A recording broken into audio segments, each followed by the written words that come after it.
Well, crew, welcome back. We are the It's Not Fake Fancast. We're not a podcast. We call ourselves a fancast because podcasts are reserved for journalists. We're not journalists. We're not bookers. We're not insiders. We're not wrestlers. We don't know any wrestlers. We don't own shit. We are fans just like you. We spent our time, energy, effort, and money for decades on something we love, which is professional wrestling. Now we're spending our time with you, the fans, because we are fans. Now it can be Jones. What's up, brother? What's going on? I'm feeling wonderful. I'm ready to talk. My cousin, my blood, my brother, Najee, Hawkins. What's up, brother? You ready to go? Hello. I'm good. All right. And my tag team partner, Reg, a.k.a. Antonio Marks, the Marksman. Call him the Marksman because he's a grown man John Cena fan, the only one I know. What's up, Reggie? Marksman in full effect. Let's go. All right, yo, we got a crazy week. A lot of stuff happening. Chimby, where we getting started at? We're getting started at those 10 wrestlers released by the WWE. The list is follows. We've got Samoa Joe, Bo Dallas, Peyton Royce, Billy Kay, Chelsea Green, Mickie James, Kalisto, Tucker, Mojo Rawley, and Wesley Blake. You know, obviously, the number one headline on that list is Samoa Joe. I don't know if he's been cleared medically. I know they've been using him a lot in commentary, and he was doing a fantastic job. But we all miss Samoa Joe in the WWE ring. This kind of baffled me. I don't know if it's because of his contract. I don't know if it's because he can't wrestle medically and don't have anything else for him, especially when you bring in Pat McAfee. But I don't get it, Reggie. It's either, in my opinion, they wanted him to never wrestle for them again, or maybe you're right, maybe he's not medically cleared, but also they could have brought in Pat McAfee for a lower check on a commentary man. Who knows? It could have gone either way, but I hope Samoa Joe does bounce back on his own if he goes to AEW. Hopefully, if he's medically cleared, he can get back in the ring and get a good shot at the strap because he could put on a damn good match. If not, I hope he can join their commentary team at least because we already seen that he has the skills to hold his own there until he's able to get back in the ring. So, business decision by Vince, of course, but let's see where it goes. Hopefully, Joe makes the best of it. Do you think he gets signed right away, or do you think he takes some time and kind of works around the world or whatever, like kind of what Cody did, kind of with the Ring of Honor, New Japan? Obviously he started AEW, but do you think Joe maybe makes some appearances here and there, maybe in New Japan, maybe in Ring of Honor, or do you think he gets signed to a company like AEW or Impact? And he came from Impact already. Right. And considering the amount of desk duty he's been on, I think he's anxious to get back in the ring, man. Just, that's his craft. That's what he came there for. Like, it's great that he has a personality and can fit in the commentary spot, but that's not where he's meant to be. He's meant to be in that ring. He's meant to be hurting people and putting the bruising on like Samoa Joe only can. Again, is he medically cleared, though? I mean, he's no spring chicken. Samoa Joe been around for a long time. He's getting up there in age. He definitely is on, I would say, the ass end of his prime. And that's being generous, I think, especially after the injuries. So, I mean, I don't know. Maybe he goes, makes some money real quick, go around the world. Wrestling is hot right now. He can go anywhere. He can go to any company. I mean, who wouldn't want a Samoa Joe? I'm sure. Right. On the indie scene, anybody would love to have him. He can probably make a good little paycheck at his pace, and until he's fully medically cleared, all he has to do is really make appearances, and he can be good. Who knows? We might see Samoa Joe when House of Hardcore comes back to Philly. Tommy Dreamer would love to have him in the building. Jimmy, what you think? I think that Joe showed how versatile he was in WWE, which helped him a lot. He showed he could be a commentator, showed he could still wrestle. He still was going, I think he takes some time out of this and he looks at who's going to bid. He's open to anybody's paycheck now. Who's going to bid the highest to get my money?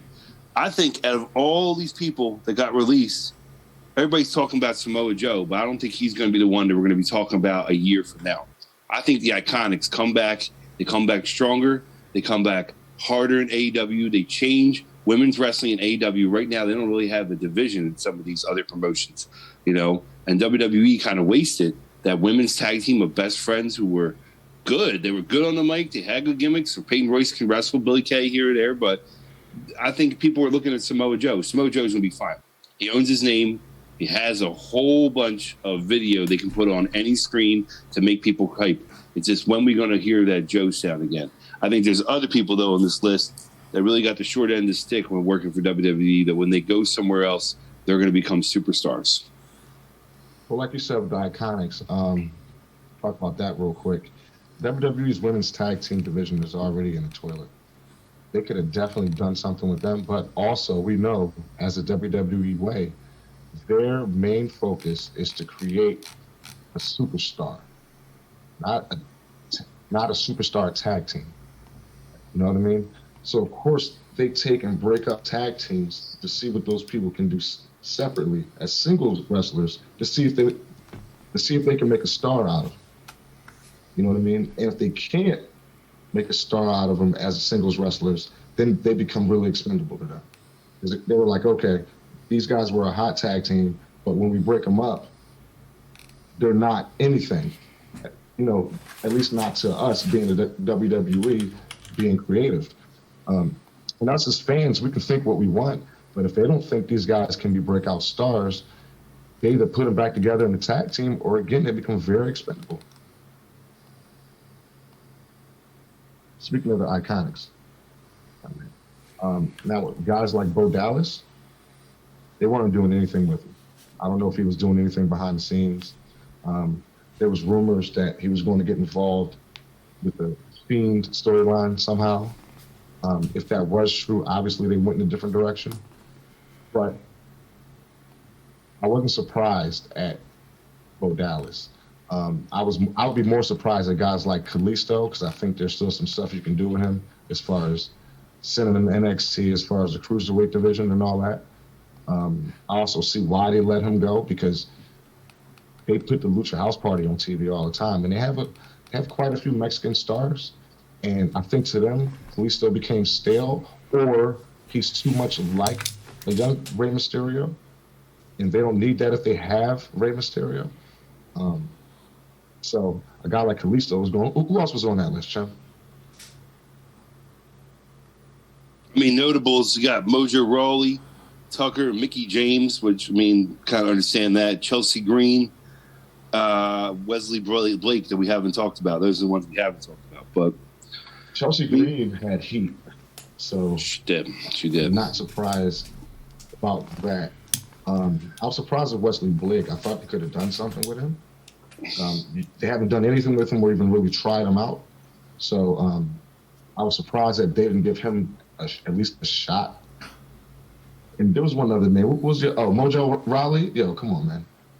I'm surprised he wasn't already released. I was surprised that he lasted this fucking long. We haven't seen him since Gronk was in WWE, right?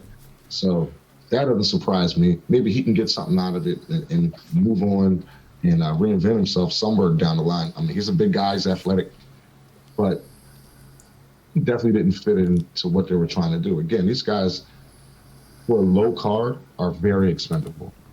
And it's a shame that it has to be like that, but there's only so much room. And people want to complain that they'll give money to Pat McAfee, but make roster cuts. Roster cuts isn't about the money, not to me. I mean, I don't think so. I mean, I don't work for WWE. I don't know anybody that works there, again. But it's not about money. It's about what they have going on creatively, what they have as far as time on television and storylines and stuff. And if they're not using somebody, why keep them? Completely agree to that, because they have a bad habit of holding on to people while a lot of time passes by, and you're like, well, I know they're on this roster. Where is this guy at? And that's really is all their roster cuts are mainly about is, sorry, we got nothing for you right now. It's not even about their talent. It's like, we got nothing for you right now, but some of the names are so big, they can't just be sitting there like rotting on the shelf. It's better if they like let them go out, step up their skills, step up their moveset. Maybe they'll go out, work with another crowd, work with another wrestler that might inspire them to bring out a whole another something on their next round back. It happens all the time. We didn't know anything about a Claymore when McIntyre stepped out, but now like it's pretty much a staple. You expect to see it every time you see it. In the Future Shock DDT, you had to give him 3 of those to Bobby Lashley at WrestleMania, and everybody was still dusting it off. You know what I mean? That's not what they came to see anymore. Like, that was a whole new McIntyre. So we're going to get all new superstars back. On the Iconic note, I think that could definitely happen, because as annoying as I found Billy Kay and as good as Peyton Royce was, they worked so well together, like on that natural relationship. They could definitely find a spot in, I can even say a better spot in TNA than AEW on their tag TNA team has division. the better tag team division. Najee, what you got for this?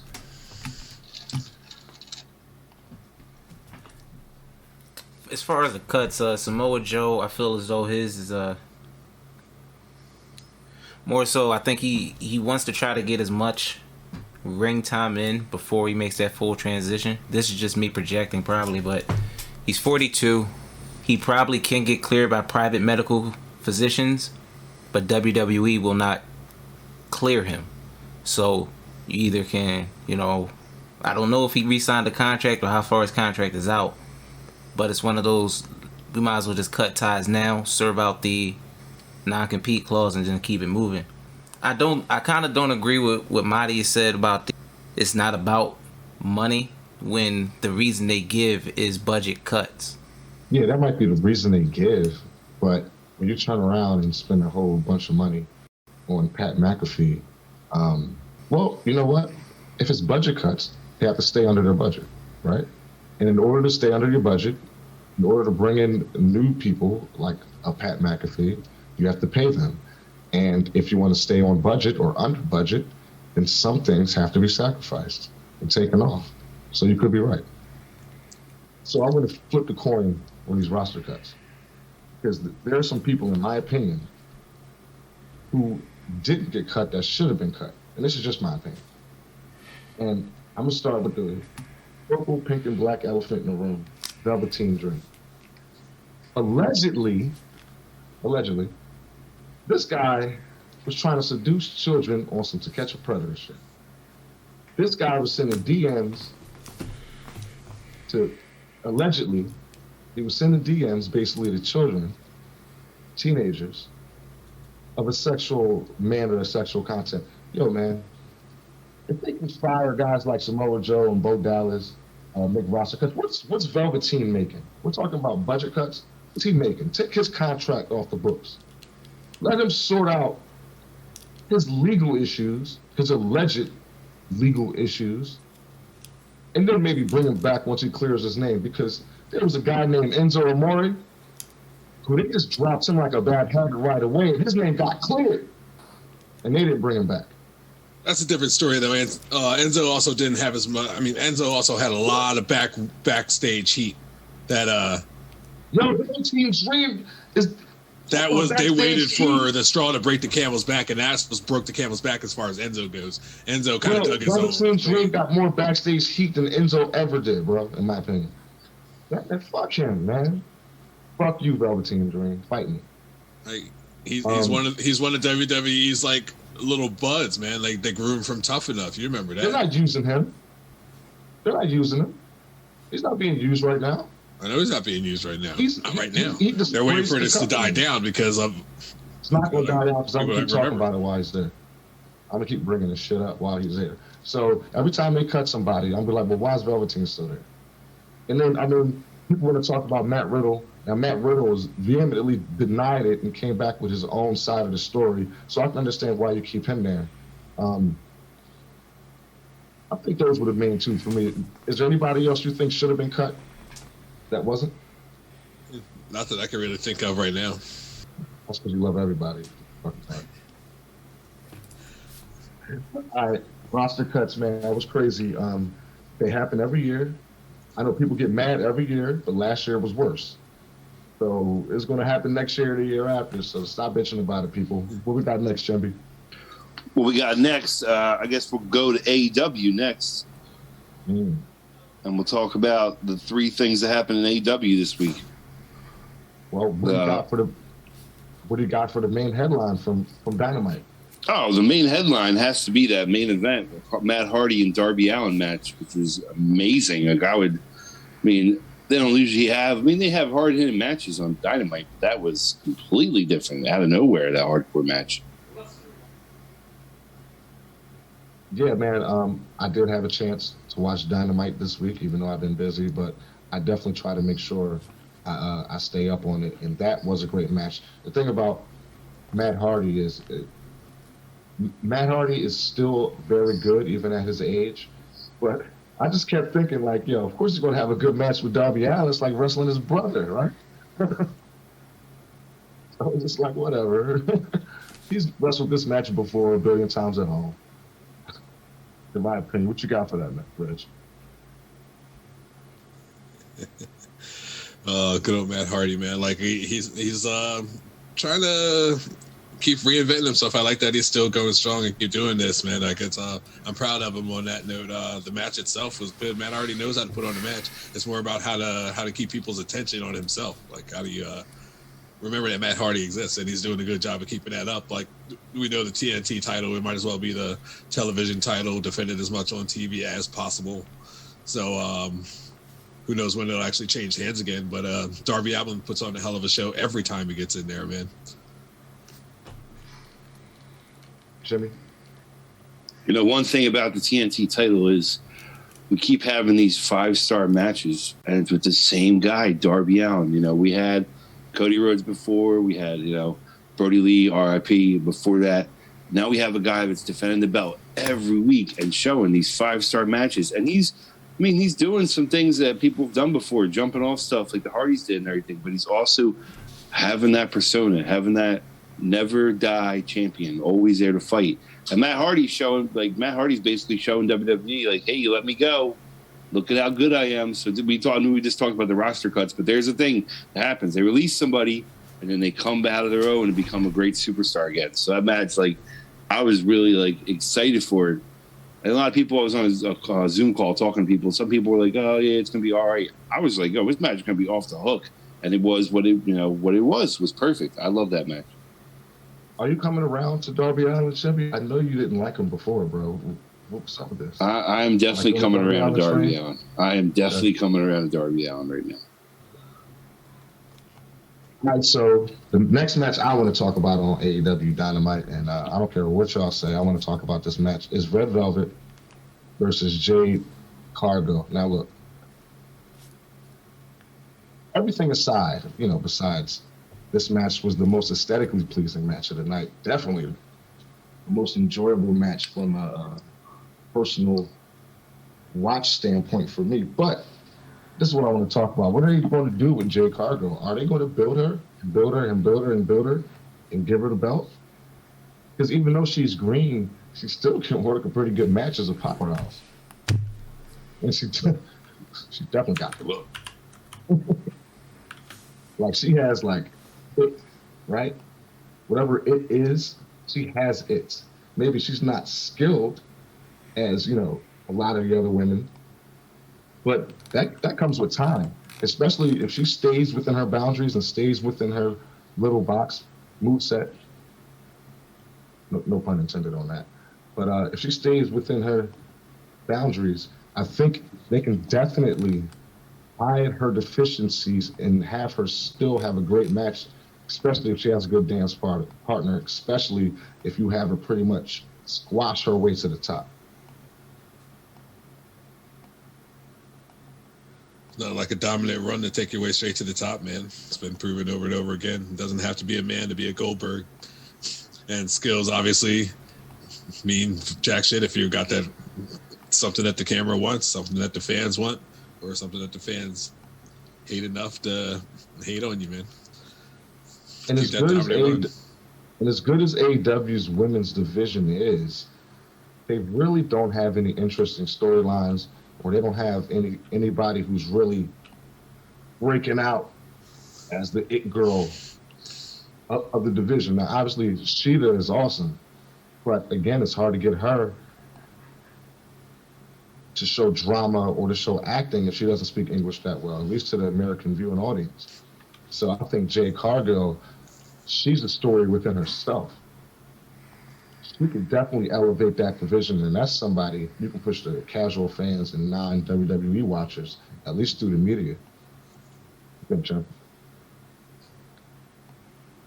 I mean, but for saying it right there, Jade Cargill is going to be the next AEW Women's Champion. And something that they always do, we've seen this dating back to Hulk and Andre, is they put people together to have a little angle And then as time goes on, like a year later, they're like, you know what? This should be the match for the title. Meaning that I think Jade Cargill is going to get the belt, and then she's going to have maybe a little program with Sheeta for a little bit, but her big program is going to be Red Velvet. Because those matches are good. Like, there's nothing wrong with them. They're perfect matches, perfect wrestling matches. Red Velvet doesn't look horrible when she loses a match. Jade Cargill looks strong when she's winning the match. Something they've done in wrestling for years and years now is they have, like, we're going to have you guys wrestle on this house show for a few months. And then when that person gets elevated, oh, you're going to wrestle them again because his matches on the house show were so good. We want to have it on pay-per-view. We want to show the world. So I think Jade Cargill becomes the next champion, and also think that Red Velvet's going to move up with her. She might not be a champion in the next year, but she's going to have 5-star matches with Jade Cargill. That's what I think. I agree with you. The next match I want to talk about, and I'm sure I'm going to have an unpopular opinion, not just about this match, because it was a pretty good match, but about two of the participants in this match. And this is the AEW World Tag Team Championship match between our AEW World Champions, the Young Bucks, versus Death Triangle of Pac and Rey Fenix. Before I say what I want to say about this match, or about the Young Bucks, I'll let Reggie get started. Go ahead, man. I mean, all I can say about this match, man, I'm not the biggest Young Bucks fan, but I did like the little turnaround I saw in their personalities. Whole lining with Don Callis and going like straight up heel on a cocky ass level. It was a little bit refreshing. It's almost kind of like how I can tolerate Roman Reigns now, man. Like before it was a long time where just because they put him on camera so much I couldn't stand him. So it's nice to see him with like a nice little refreshing revamp to their attitudes. The end of the match, pulling off the Phoenix mask. That's definitely crossing the line, man. Like that's a straight heel move. And you might not like this, but I kind of like the Bucks in that match. I'm happy to see where this goes. I'll hand that one off. You said to me a little bit ago, oh, you're becoming a Darby Allin fan. Well, I am, but also I'm becoming a Young Bucks fan now. The promo before the match with them cutting up their old uniform, wearing new outfits, having Don Callis with them, I was like, yo, what's this about? And then seeing them be heels during the match, they took the mask off. They were hitting hard. And the match, like, we knew that match was going to be good. Anytime Rey Fenix, you could put Rey Fenix against a bag of trash with a banana peel, and he'll still make it a 5-star match. Like that, we knew that match was going to be good. But all the stuff leading up to it, it's like AEW's finally seeing, like, look, you don't just have to you can't just have a 5-star match. You also got to add everything into it, the gimmicks, the storyline, all that. So now that they're finally doing that, I'm really excited for the future with what holds AEW and for the Young Bucks. Like, look, we all know on some other episodes of this, I have not been the biggest fan of the Young Bucks, but recently I'm really liking what they're doing with the character. I'm liking how they're changing around, and I'm hoping they're not going to be spot monkeys. I hope they really try to have a full-on match with angles and everything. So I really enjoyed the match. I'm really happy the way where it's going in AEW with them. The Young Bucks have a good match whenever they have good opponents. They're not guys who can just work with anybody and have great matches. This is just my opinion. Also, after how long the Young Bucks been wrestling? Talking a long time, right? Over a decade, right? They were the same fucking gimmick for that whole time. The little rip-off, the Rock and Roll Express, little rip-off, the Midnight Rockers, their affinity for Shawn Michaels. They both want to be in so bad. But there's a couple things that I didn't like, and I still don't like about the Young Bucks. Because you're telling me that after 10 plus years, now they have a different gimmick or whatever. Where was this shit before? This is not a result of anything the Young Bucks came up with. This is good booking. And I guess they're pulling it off pretty well, but really, what do the Young Bucks do that's special, man? I mean, they do the same moves every match. They only have good matches with good opponents. They never sell, except for Matt been selling a back injury for 6 years. I mean, I don't see what people see in the Young Bucks. Now, back to the match. Pac and Phoenix are two of the best. So, of course, again, like Chimby said, these dudes could be wrestling two tackling dummies. And it would still be a good match. But to me, and this is going to be, like I said, an unpopular opinion, I'm getting sick of having the Young Bucks shoved down my throat year after year, and they win all these titles. Because they're not as good as the Dudley Boys, they're not as good as the Road Warriors, but they're going to win more titles than those guys eventually. Because they have popularity amongst younger wrestling fans. But if you watch them, they're not good wrestlers. They're very good acrobatically, but they don't sell. They're terrible on a microphone. And all they do is flippy shit. And some of the moves that they do that's not flippy doesn't make sense. So Matt is selling a back injury for 7 years. He's a cruiserweight, yet he's power bombing the shit out of people. I thought his back hurt. Why is he so strong? Some bullshit, man. It seems like they've gotten so used to booking themselves that they don't care what we think. They think that they're the shit. Everybody likes them.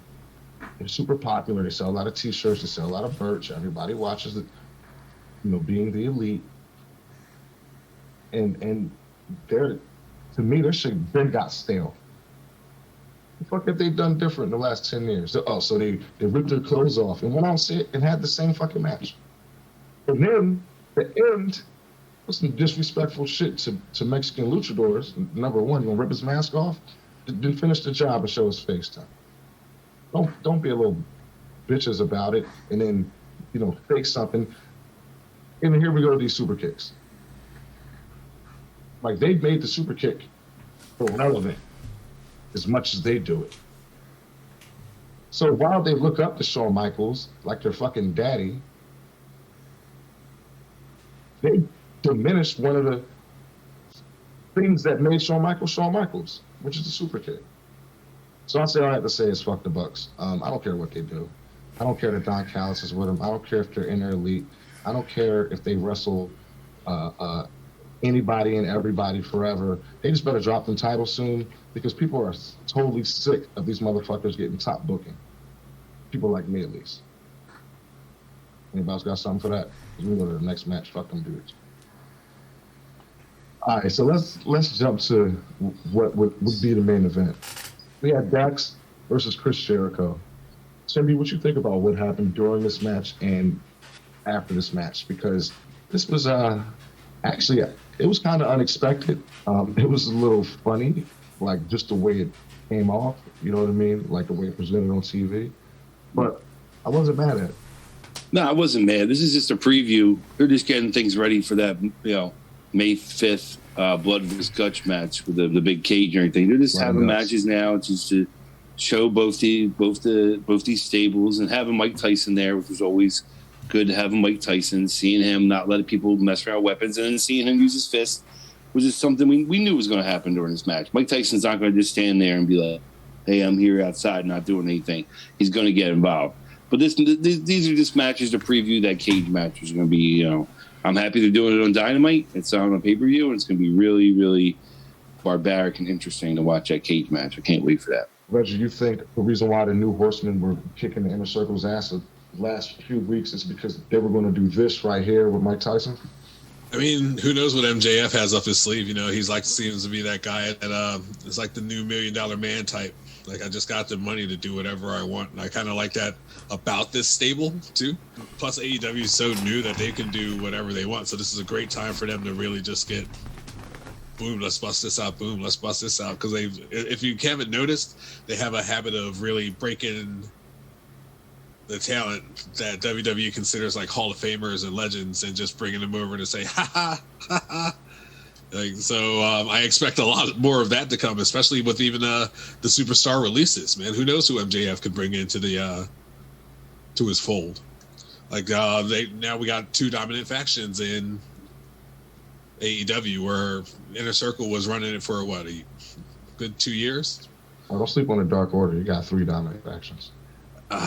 When I see the Dark Order be dominant, I'll consider them a dominant faction, bro. Like, that's all I gotta say about that. I love the Dark Order. Raw Crew is Dark Order. Well, they had an unfortunate setback, obviously. They had an unfortunate setback with the passing of Luke Harper, RIP. But you really agree. But that's all I'm waiting for, them to be a dominant faction, as you just said. And back to your point, you made a good point about guys that WWE considers Hall of Famers and legends. AEW does a good job of taking those Hall of Famers and legends, quote unquote, and putting them into the fold, making it work, making it believable, and making it entertaining. Obviously, with Jericho, I mean, they've done amazing with him. But also, they did a good job with Sting. They've done a great job with Tully Blanchard and Arn Anderson and Jake Roberts. And now we're seeing Christian Cage back. They're doing a pretty good job with a lot of those guys, and we're seeing something fresh. Even Big Show, Paul White. Gotcha. Yeah, AEW is getting pickings right now from WWE, what they want to do, who they want to do with it. I think this was just how, Mike Tyson's been famous for forever. He's been, a pop icon. This just helped him get a little bit more ratings. You say if somebody's flipping on the channel and say, "Oh, Mike Tyson's going to be on AEW." I'm like, all right, I haven't heard about Mike Tyson forever. Let me see how he's doing. So I think that really helped him there. It's just a marketing thing for AEW. I don't think this is a legend thing or anything like that. I just feel it's just a marketing, getting somebody's name out there that people are going to come watch the show for. No doubt. So yeah, I'm definitely excited for AEW. I'm definitely excited for Blood and Guts, and also AEW's involvement in Impact's upcoming pay-per-view and all that. And we might as well get into it. It's Rich Swann, the Impact World Champion, which is Kenny Omega, the AEW World Champion, and we got to see the Rebellion press conference. I don't know if you guys watched it. I did. Kenny Omega had a lot to say. Again, he's playing the heel. He had Don Callis with him.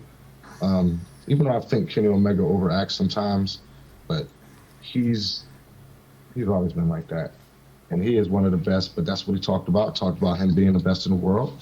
And that when people look back on this match, they're not going to remember Kenny Omega versus Rich Swann. They're going to remember that's the night Kenny Omega won an Impact World title. He said Rich Swann is good. He said Rich Swann even dedicates his life to wrestling, and not so many words. But Rich Swann and Kenny Omega, that's basically what he said, man. I don't know if you guys saw it. I thought it was pretty good, actually, because we only see that type of stuff in New Japan, bro. Those type of press conferences, and these guys talk that shit head to head, face to face. I enjoyed it. I also think Kenny Omega is going to win the title, because it doesn't make sense for Rich Swann to win the AEW title. Now, I could see if it was just for the Impact title, but it's obviously for both. So, I mean, I don't know what you think about this, Reg.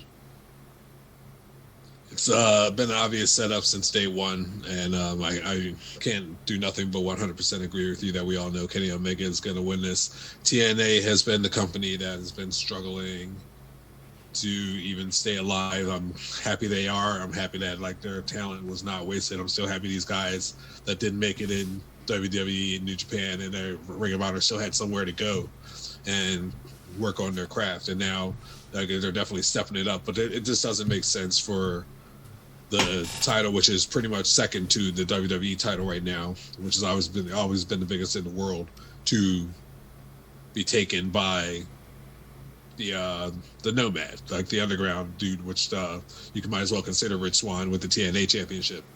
Did you just call the AEW World title the number 2 most important title in the world? At the current time, as far as what we're covering. Yeah, I disagree with that, and we'll talk about that later too, because that's a conversation for our next topic after this. But you bugging. The AEW World title is not the most prestigious or important title in wrestling. You out your fucking mind. But what I will say is The fact that Rich Swan jumped up and immediately started fighting Kenny Omega. That always tells me, one, he didn't really have much to say because he's not that great on the mic. And two, anytime, at least in my opinion, anytime you see a guy before a pay-per-view, even though this is not the show before the pay-per-view, but we're getting close, when he kind of starts beating up the other guy, that's usually the guy that loses. And it's obvious that Kenny Omega's going to win this match because it doesn't make any sense for him to have Rich Swann appear in AEW. That's nowhere near as impactful, and no pun intended again, as Kenny Omega showing up on Impact every week, as opposed to Rich Swann showing up on AEW every week. Like, what's he going to fucking be, the first match? So. But you don't think they could even throw in a little reverse psychology right there, have Rich Swann win it, and then, oh, wait, where's the AEW championship? Oh, it's over on TNA. You got to watch Impact now to see the AEW title. You don't think they might pull a little, let's change it up because everybody thinks they know what we're going to do? Fuck no. We're talking about Kenny Omega and AEW and Tony Khan and Impact not even seeing the ratings that AEW sees. What helps both companies more? AEW just had 1 million viewers last week, right? According to the ratings, 1 million plus viewers. I didn't look at what Impact had, but it wasn't 1 million plus. And having Kenny Omega, the AEW World Champion, one of the most popular wrestlers in the world, especially probably the most popular wrestler in the world not to wrestle in the WWE. You have him win. Now you're bringing eyes to Impact. You're bringing eyes from AEW to Impact. Then the rest of the wrestling world will be like, damn, this dude Kenny Omega is cross-brand champion? That's some new shit to a lot of people. So you can't do that with Rich Swann. You can't say, Rich Swann is now the AEW and Impact champion. So what? That's not bringing any eyes to anything. Nobody's going to care. And everybody knows he's going to drop one or both of those titles immediately and soon anyway. So why even put that shit in our face? To shock the world. Shock value. That's not shocking the world. Value. No, not, but there's a time and a place for everything. And there's the right guy to do it with. Rich Swann isn't the right guy, and this is not the right time and place, in my opinion. Okay? So I think that's your opinion.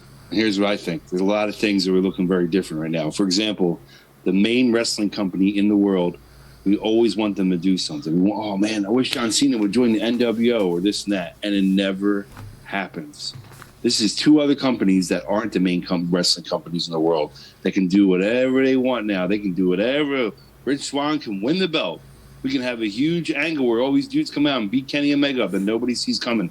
They can do a lot of things to push the direction in all these other companies. Think about if Vince McMahon would have pushed the direction towards ECW, where would ECW be today?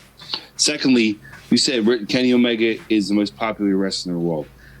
That's if somebody watched Japanese wrestling. That's if somebody watched Ring of Honor and all that. I said the most popular wrestler in the world not to wrestle in the WWE, bro. Okay, but then that's not popular to me then. You're just a guy then. Because if you haven't wrestled in WWE, most people don't know who you are.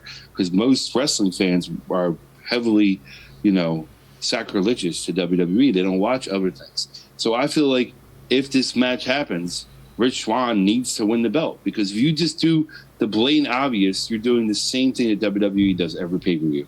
You're just doing, John Cena wins again. John Cena wins again. John Cena, like 5 events in a row, John Cena wins. As opposed to, oh shit, Rich Swann just won. These guys, new stable. What's this about? And now, wait, what happens with the AEW belt? What happens? Is there a new belt? Are they going to have a tournament?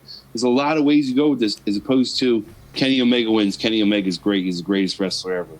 And half people going, who is this guy? I don't know who he is. This is the first time I watch AEW. I watch it for this event to see, but I don't know who this guy is. Yeah, he's a great wrestler, but is he the best wrestler in the world? Does everybody know who he is? No.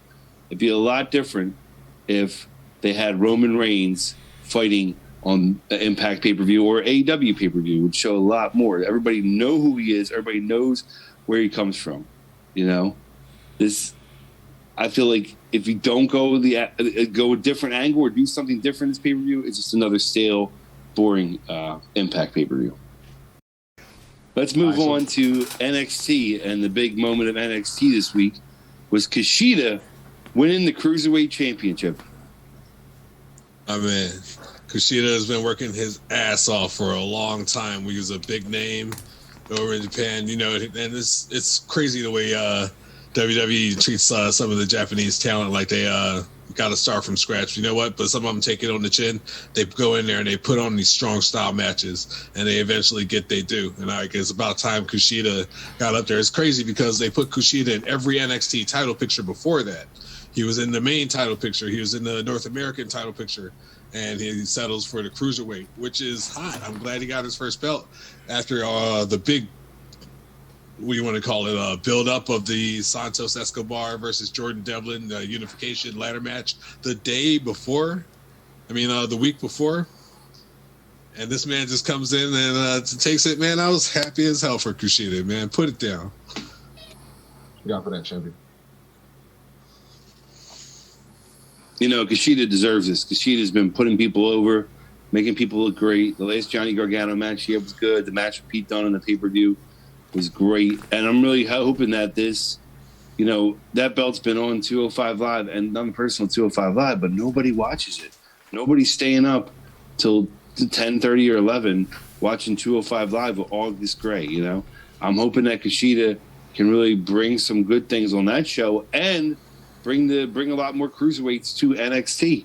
This guy is somebody that they really wanted on their roster. They wanted him because he had the international appeal. He can wrestle. He can have a match. I'm hoping that him having this belt, it doesn't just sit on his shoulder and do nothing. I hope he has some, 5-star matches on NXT and really hype it for the future. I didn't even put 205 Live into that picture, man. It'll be actually great because Kushida is a bigger name of NXT, and to even they can advertise 205 Live a little bit more. Saying, Kushida's going to be on here. They can draw maybe a little bit more attention to it because Santos Escobar, as good as he is, he wasn't doing that for the 205 Live, and neither was obviously Jordan Devlin being over in the UK. So that's maybe it's a good marketing ploy, but I just think a man that deserved the title got the title. What's next? Do we want to talk about the all three women, the big ladies of NXT, and that big moment they had? I know Ahmad got something to say about this. Well, again, outside of Raquel Gonzalez, and not taking nothing away from her, but to see Rhea Ripley and Bianca Belair standing there holding the main roster titles, it just goes to show what hard work can do. And it's like they started in the Mae Young Classic a couple of years ago. So that's what I was thinking about when I saw that. I'm like, these girls were just basically having tryouts in the Mae Young Classic, trying to get somewhere, and they didn't even win the Mae Young Classic. But they were some of the most impressive. And there were a lot of women in that tournament. A lot of women from all around the world. Most of which I had never heard of. But those were the two that left an impact on me. And to see them now as world champions, I thought that was great, man. And Najee shared something with us earlier, which means a lot, especially for Bianca Belair. Najee, you want to talk about what you sent to me earlier? No, it's just a video. Just the impact, like I was mentioning before, just the impact that win had on young girls. There was a little girl crying because Bianca Belair won. It's just, again, it's about representation. For a little black girl to see that, that was a big moment. That was a big moment. No doubt. And obviously, we're not saying Bianca Belair is the first black woman to win the title, because obviously we had Sasha Banks, Naomi recently win it. And we can go way back to Jacqueline, but not that. I'm just saying the main event. Age, right, exactly. But in this day and age, with the evolution of women's wrestling, with the way, just the temperature of the world, for them to see something positive like that, I agree with you. It's awesome. I loved it. I think going forward, man, you leave those titles on those women. I'm talking about Rhea Ripley and Bianca Belair. Got to build new stars. and make them dominant before you take them belts off of them, right? What else happened on NXT? Anything else interesting? I mean, not anything really interesting. The way he had a match at the end of the night. It was a intergender 4-person match, and Indy Hartwell went back with Dexter Lumis. He's probably going to get some good times with her. But that's about it for NXT. I think we can move on from there. Let's move on to SmackDown. And a few things happen on SmackDown. We'll just get to the main thing, because why not? It's the best thing. They're already starting to plant those little seeds of Cesaro and Roman Reigns. Had a little promo, and Cesaro for Jimmy Uso, and Seth Rollins attacked him. So there's a lot going on right now that it could be. I think that the way they go in the next pay-per-view with that whole angle, it's probably going to be a triple threat. It's going to be Cesaro versus Seth versus Roman.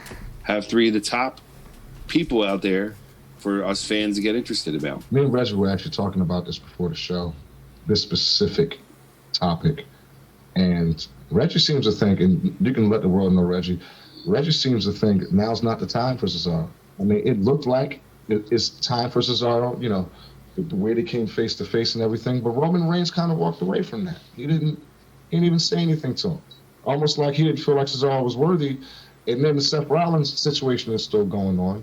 So it does appear that Cesaro and Seth Rollins will go head-to-head again, as opposed to a triple threat situation. But, again, it's WWE.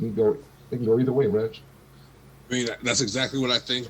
And I said that because if you really get down to it, I really don't think it's over with Edge, Daniel Bryan, and Roman Reigns yet. So I still think there is more to come from that. The whole double pin thing. They're always bound to make something else out of that. And plus, it's called WrestleMania Backlash for a reason. There's going to be, I think, a lot of rematches here, or unsettled scores that have just got to go all at it again, because they're still setting up the whole Owens Zayn. They're still setting up Rollins and Cesaro, which is why I said that. I don't think we're going to see Cesaro and Roman Reigns until probably Extreme Rules SummerSlam time. I think that would be a great main event then, but I think they're still building him up in that singles picture to get there. And I think Seth Rollins is the perfect person for him to be rivalry with right now to get him there, because he's done every spotlight there is. He can really share it with Cesaro and let Cesaro go on his own. Yeah, for that, Sean. What I got for that? I mean, I think it's Cesaro's time, but do I feel like it's the next pay-per-view is his time? No. I feel like you got to wait till SummerSlam. That's the best way to end the pay-per-view is seeing Cesaro have his belt. Plus, like, Seth Rollins, Roman Reigns, and Cesaro, they're probably the 3 top workers in the world. Not wrestlers, workers, having those matches, knowing how to build a matchup. If you have a bunch of events, even Extreme Rules, you can have a freaking triple threat match here. You can have a bunch of triple threat matches that build this up and take time with it. I really am not happy about the next pay-per-view, the name being WrestleMania Backlash. It should just be Backlash. They've had it a million times be called Backlash. I don't like this whole idea that WrestleMania. The WWE always tries to do that. Like, hey, we had a great WrestleMania. Let's use that name in the next pay-per-view. And it's like, why? You don't have to do that. So I see this going that by SummerSlam, I'm hoping that we'll have Cesaro being our new Universal Champion. And hopefully by that point, fans be back. So that'll be an even better reaction to have him holding the belt. I think that's what they want. I think they're going to try to hold it off because they want to have the fans cheering them as opposed to having that Thunderdome or whatever, not having people there. So I think holding it off till SummerSlam is the smartest idea right now. I absolutely agree. But you want to strike while the iron's hot, though. I think if you put him in a triple threat match, like you had mentioned earlier, Chimpy, you can still check Roman Reigns by having Cesaro pin Seth Rollins. And then you can move on with a Cesaro-Roman Reigns feud going into the summertime. I think right now Cesaro is as hot as he's ever been. Maybe this is the hottest we've ever seen him. And the fans, this is definitely what the fans want now. It's not up to WWE to give the fans what they want. They're not obligated to that shit. But Cesaro is drawing money. Cesaro is putting eyes on the screen and butts in the seats just for the sheer fact people think he deserves it. On top of the fact this man is putting on incredible matches. He's putting in incredible work. And you got the big dog. It's not like you're putting Jey Uso in front of the big dog or even Daniel Bryan or Edge. You're putting a guy who can beat Roman Reigns. you're putting on a guy who can out wrestle Roman Reigns, who's probably just as strong as Roman Reigns. It's believable and it's fun because you know what Cesaro can do. So I think maybe, now that I think about it, you strike while the iron is hot. It could have been a triple threat situation. Cesaro pins Rollins and becomes a champ. I say you fucking take a shot on him. I've been calling for Cesaro to win the title for almost 10 years now. I hope they put it on him by SummerSlam. If not, then I'm already at the point where it's like, if Cesaro's not going to take down Roman Reigns, who else is going to take him down? You can't, and I'm sorry, I can't hear anything about The Rock, because that's a short-term BS type of move right there. It's feasible. That's a celebrity match at WrestleMania. Yeah, it's feasible, but it doesn't make sense long term. Well, never mind. I forgot what I'm talking about. Anyway, I think WWE should put the strap on Cesaro, like you said, strike while the iron's hot. But this is WWE. More than likely, we're going to get this drug out until SummerSlam. 2 fights that probably end with some type of funky finish, and still Roman Reigns coming out on top. Very true. So that's it for the rundown this week. Like I said, it was a crazy week of wrestling. Roster cuts, Impact, AEW, NXT, SmackDown. It was great.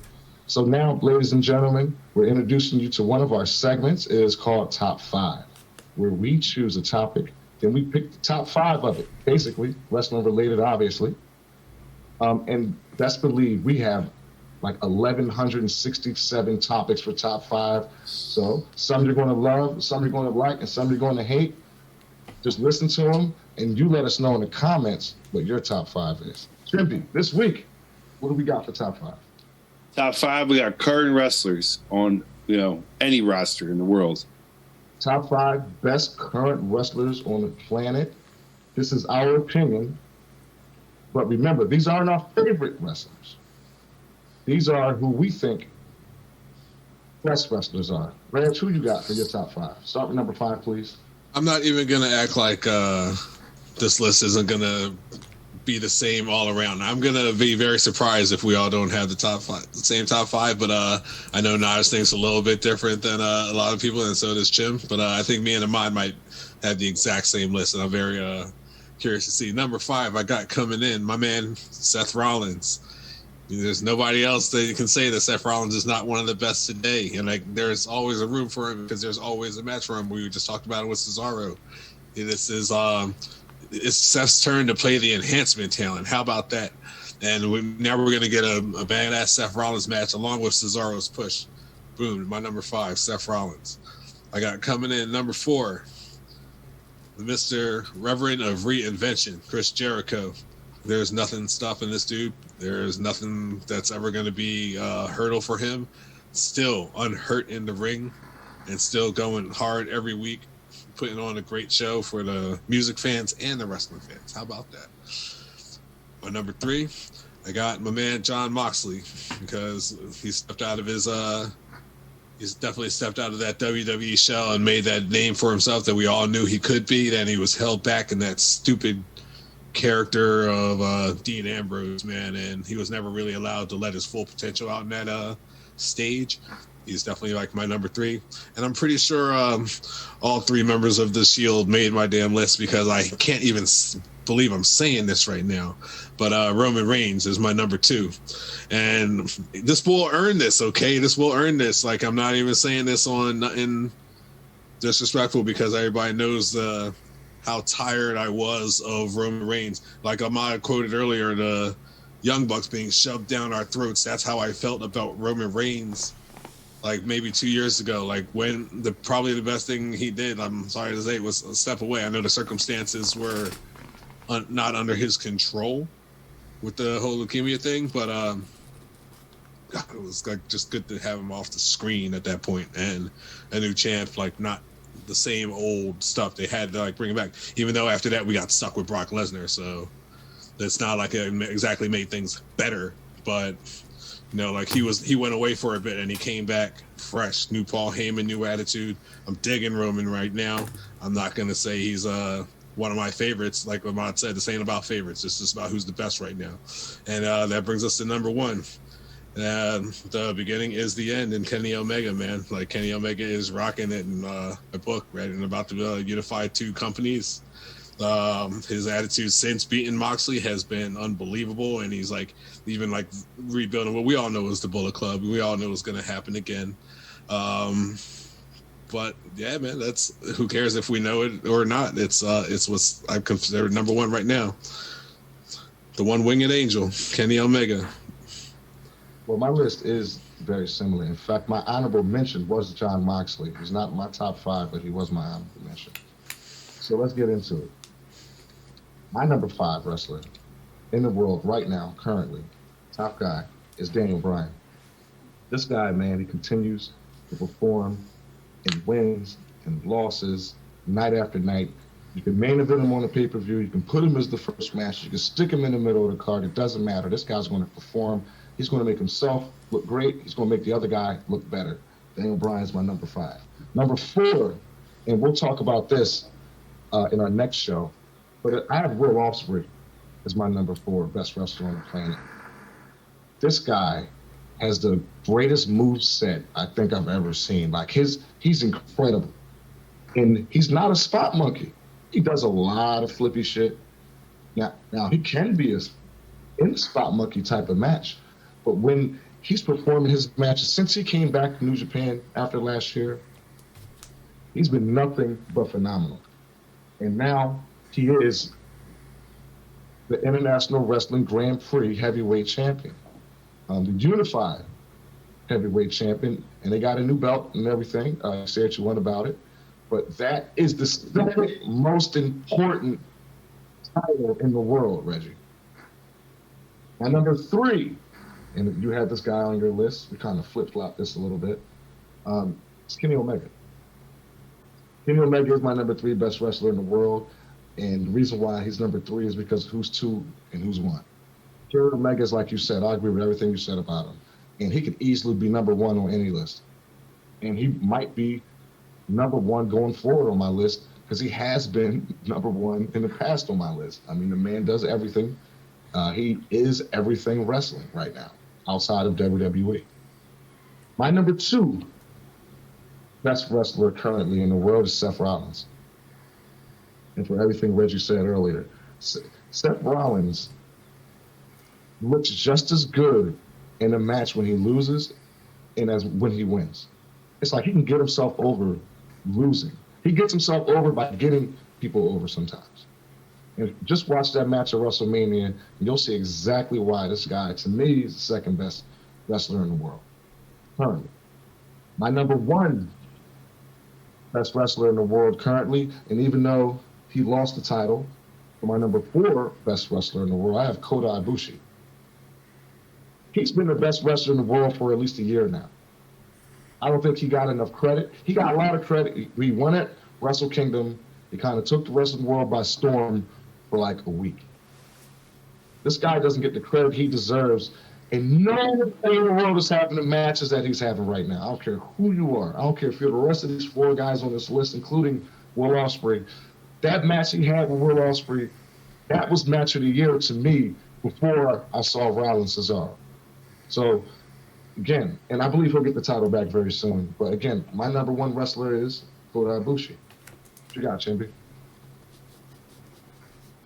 So out of 4 guys on my list, all of them have championships. And I know people are going to say something about my list because my list is a little different, put it that way. So number 5, I wasn't a fan of this guy until recently, and now I'm becoming a real big fan of him. I think every match he has is one where people are glued to the TV, and he's been in the main event of Dynamite for a bunch of shows now, and that's Darby Allin. That's my number 5 wrestler, current all-time wrestlers of the world, Darby Allin, number 5. Number 4 is a guy who they bring to the U.S., he wrestles in the UK. Every match he has, we've talked about him a little bit on here, but we haven't talked enough about him because I think he's a phenomenal talent, is the UK NXT champion, Walter. Walter's great. Walter can talk on a mic, but he doesn't really have to. He has amazing matches, and he does things you wouldn't see a guy his size doing 5-star frog splashes from the top rope. So I think Walter's number 4 in my book. Number 3, it's the only guy who doesn't have a belt, doesn't need it. He can talk on a mic. He plays character, and he has amazing matches, even though he just lost to WrestleMania, Seth Rollins. Seth Rollins is a guy who, in my opinion, if you're building a wrestling company, you're going to want that guy on your roster because he makes stars out of other people. That's what he does. That should be his new catchphrase. Seth Rollins, making you a star. I'm not worried about me because I'm already one. Number 2 on my list, Kenny Omega. The only thing I'm going to say about this, the reason I put Kenny Omega number 2 on my list is because I kind of would be interested if Switch Swan wins the belt or they do something different with the belt. I'm getting a little stale of Kenny Omega's matches. They're all kind of falling into the same, even especially with that last death match.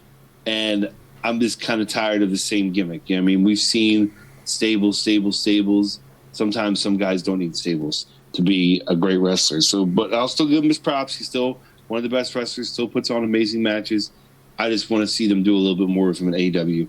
And number 1 is Roman Reigns. I mean, we saw from last SummerSlam the evolution of a new character, of somebody that we for many years, I wasn't a big Roman Reigns fan. I can admit that. But that he's evolving and seeing that we're seeing, whoa, this guy can do some good shit. That WrestleMania match, I mean, the first main event was amazing. The second one was even better. Like that put those 2 matches up against each other. That Roman Reigns triple threat match was amazing. So I gave him number 1 on my list of current wrestlers of right now, the best in the world. Not a bad list. What you got, Najee? All right, quick one. Honorable mention. I gotta go with Walter. Everything Chimby said, basically. Big man doing little guy things. It's amazing. Number 5 is gonna be Seth Rollins. And it's not even for what he can do in the ring. This is one of the times that we'll go for Marty. He has good character work. He changes his look, but the character is pretty darn good. I like it. Number 4, Cesaro for right now. Number 3, I got Bianca Belair. She's been on a roll. Got to take it. Well, Najee, we're going to have the current women's list down the road, but I got you. We said wrestlers, bro. I got you. Omega is number 2. What he's doing. I honestly don't think it's going to have a real resolution. I think it's just to get money, and we're going to have some type of funky finish. But if y'all believe that, hey. But on the surface of what's supposed to happen is pretty big. And number 1 is my man Bobbers. Bobby Lashley. I'm sorry. My man's been on a tear. Say what you want. I don't watch New Japan like Marty, so I can't sit here and Kota Ibushi or Will Ospreay. Like, I'm not staying up to watch that. So I think that's my 5, bro. Go. Well, that does it for the It's Not Fake Fancast this week. I appreciate all of you guys listening. Reggie, any last words for the audience? No, thanks for listening, everybody. I hope y'all enjoyed the show. And we can't wait to bring y'all more of the Raw crew in the future. Now listen to Jones. Thank you for listening to our show. This is number 3. Only thing I'm going to say is, Amon, tell them about that beautiful place out in Oregon there. I know. Very good, very good. I almost forgot. And this goes to our sponsor, King's Cannabis in Eugene, Oregon. Look, if you smoke the sticky icky, and you like the sticky icky, and you live in Oregon, or you live in another free legal state, then you need to get yourself some King's Cannabis. They got everything. King's Cannabis, Eugene, Oregon. Thanks, Pat. Thanks for reminding me of that, bro. Got you. Nah, what you got? Peace. And I am Ahmad the Dark Show. I thank y'all for listening. We're going to get Najee some coffee, and then we're going to get up on out of here, y'all. See you next week when we're covering Raw. We'll be covering NXT. We'll be covering Impact. We'll be previewing Impact's upcoming pay-per-view Rebellion. I can't wait for that. So let's go, y'all.